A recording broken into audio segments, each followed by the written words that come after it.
Episode 2 যেখান থেকে শেষ হয় সেখান থেকে শুরু হয় যেখানে চেয়ারম্যান এসে বলে কি উনি কি এই কোম্পানির মালিক হতে পারবে? তো সবাই ওর মুখের দিকে তাকিয়ে থাকে এবং বলে এই ছেলেটির অ্যাক্সিডেন্টের দায় চেয়ারম্যান এবং নতুন নতুন কোম্পানিতে জয়েন করেছে আসলে ও চায়টা কি? এর পিছনে হয়তোবা ওর কোনো উদ্দেশ্য আছে। পরে আমাদেরকে দেখানো হয় যে চেয়ারম্যানের মেয়ে ভাবতে থাকে আসলে ও চায়টা কি। আচ্ছা, আমি না নায়িকার নাম ভুলে গিয়েছি। তো যাই হোক, নায়িকার সাথে তার ছোট বোনের দেখা হয় এবং ওদিকে সেয়ংকে দেখানো হয় যে জুনের কলার ধরে বলে যে তুই চাসটা কি এবং কোন উদ্দেশ্য নিয়ে এখানে এসেছিস। তখন জুনের বডিতে থাকা চেয়ারম্যান বলে আমি জানি না আমার সাথে কি হচ্ছে, আমার মেমোরি বারবার চলে যাচ্ছে এবং কোথায় না কোন জায়গায় কখন পৌঁছে যাচ্ছি বুঝতেছি না আর উল্টাপাল্টা বলছি।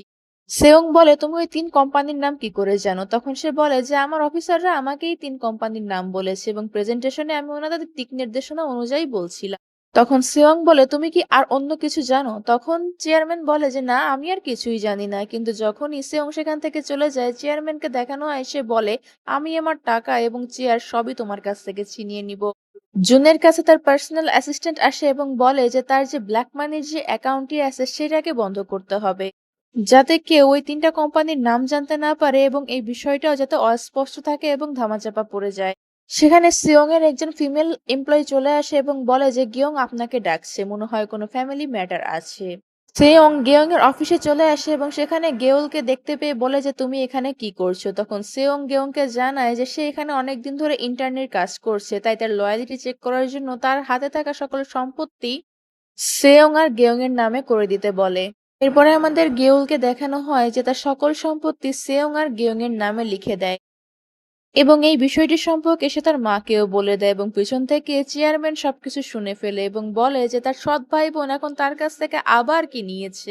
পিছনে জুনকে দাঁড়িয়ে থাকতে দেখে জুন তাকে যখন জিজ্ঞাসা করে এই বিষয়ে, তখন গিওল বলে যে তোমার এই নিয়ে কি জ্বালা, তোমার এসব নিয়ে মাথা ঘামাতে হবে না। এরপর গেওলকে দেখানো হয় যে তার সকল এমপ্লয়ীদের কাছে যায় এবং ভালো ব্যবহার করে এবং তাদের কাছ থেকে ইনফরমেশন কালেক্ট করে। চেয়ারম্যান এসব দেখে নেয় এবং তার সিক্রেট রুমে চলে যায়, টাকা পয়সা নিয়ে সেখান থেকে বেরিয়ে আসে এবং চেয়ারম্যানের পার্সোনাল রুম থেকে বেরিয়ে আসা দেখতে গেওল আবার জুনকে আটকিয়ে ধরে এবং বলে যে তুমি আসলে কে, তুমি চাওটা কি, কোন উদ্দেশ্য আছে তোমার? জুন বলছে যে তুমি আগে তোমার হাত সরাও, আমার নিঃশ্বাস নিতে কষ্ট হচ্ছে, তারপরে আমি সব বলছি। এরপরে তারা রুফটপে যায়। জুন গেওলকে বোঝানোর চেষ্টা করে যে তার এই পাস কোড আর সবকিছু চেয়ারম্যানই তাকে বলেছে, কারণ চেয়ারম্যান চায় সে যেন সত্যটা সামনে আনে।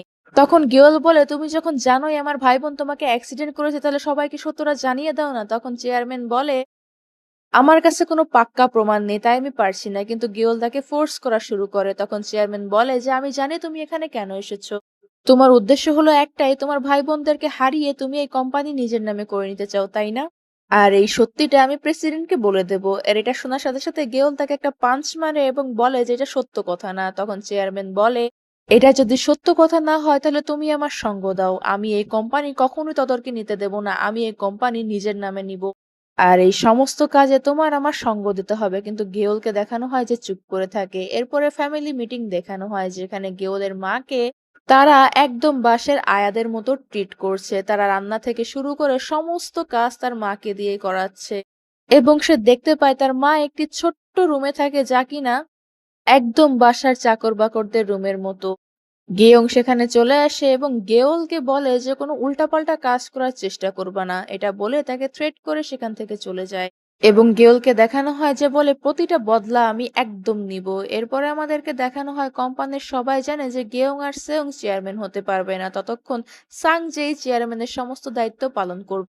সাং জে ওই কারের পিছনে যে দারোয়ান ছিল তার পেছনে ওয়ার্ডের টিম লাগিয়ে দেয় এবং জুনের উপরও নজরদারি রাখতে বলে। এরপর জুন আর গেওলকে দেখানো হয় যারা তাদের অফিসে পৌঁছানোর মাত্রই দেখতে পায় যে সকলে ফোন নিয়ে অনেক ব্যস্ত আছে। তখন তাদের লিডার তাদেরকে জানায় যে তাদের অপোজিট টিমের কিছু ভুলের কারণে এই উল্টাপাল্টা হচ্ছে, সমস্যা হচ্ছে। তাই চেয়ারম্যান টিম 3 এর হেডকে কল দেয় এবং তাকে খুব পরিমাণে শাসায় এবং জুনের টিমের লিডার যখন তাকে এসে বকাঝকা বলে তখন সে আরো উল্টো চাপড় দিয়ে বলে যে তোমার আরো উচিত যে এই ঝামেলা হচ্ছে সেই ঝামেলা স্বয়ং ওখানে গিয়ে তদারকি করা, কারণ দূর থেকে কোনো কিছুই সলভ করা পসিবল না। তাই তোমার উচিত স্বয়ং গিয়ে সেখানে কি হয়েছে তা যাচাই বাছাই করা এবং সমাধান করা।